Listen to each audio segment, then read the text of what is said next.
Good morning everyone. Today my presentation on English language and communication skills is about oral presentation. What is oral presentation? Outline of oral presentation is mainly first defining oral presentation, types, elements to consider, process of the presentations, and at last 7 factors to remember for effective oral presentation. First of all, what's an oral presentation? The action of communication in which one speaker is doing most of the sending and a number of listeners are doing most the receiving. You can take the example of speeches or representing an idea for an oral presentation. There are 4 types of oral presentation which we can present your concept, like first, prepared or extemporaneous. Second one, reading or manuscripts, which we can write script from the first. Or third one, memorization, or you can even remember or memorize the scripts and present your idea. And fourth one, impromptu. You will see these in detail. First, process of oral presentation. First, we have to plan our idea and prepare for that to represent by writing. And third one, delivering.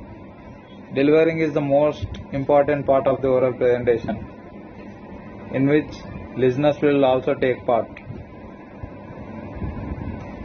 Planning. What do you mean by planning for oral presentation? Determine the purpose first. To inform, to persuade or motivate, to entertain. Audience analysis, next one. Determine audience size and composition. Audience size means number of audience, and composition means number of types of listeners, etc. Predict audience probable reaction. You should think in the audience way to represent your idea without any regrets or mistakes. Estimate audience level of understanding. Preparing or writing. Main idea or content. Limit your scope. Select your approach. Prepare an outline. Develop your presentation. Presentation should be containing 3 parts: introduction, body, and conclusion.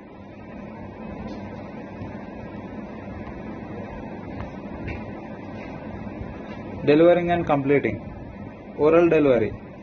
Volume, and volume means the size of the presentation or length of the presentation. Rate, the time taken to complete the presentation. And vocal quality. Vocal quality means having good vocabulary in communication.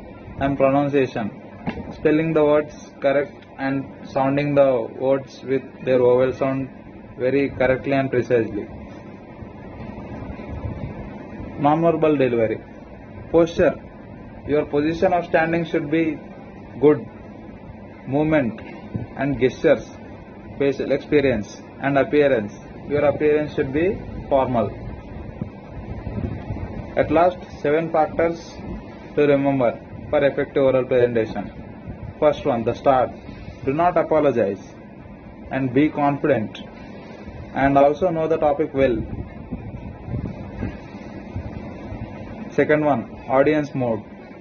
Be empathic with your audience mode, with your audience body language, their facial experience, glances exchange, shuffling of feet, etc., which will drag their attention to you.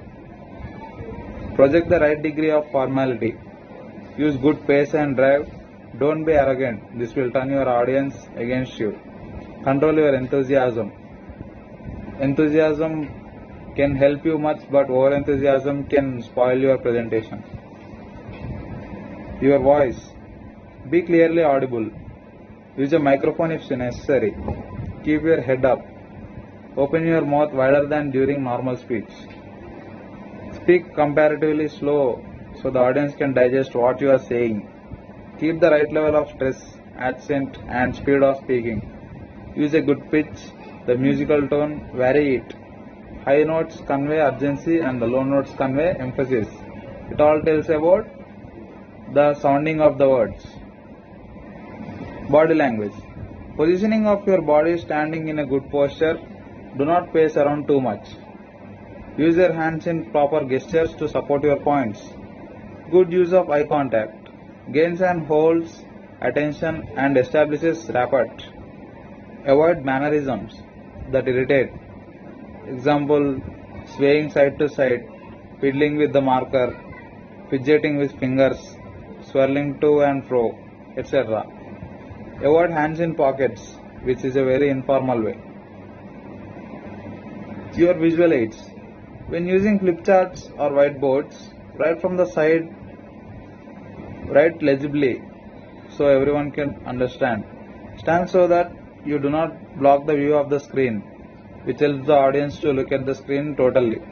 Do not speak to the board or the screen. Look at the audience. It's whom you are interacting with. Timing. Everybody wants to have timing in their life, which is very important. Make sure you end on time.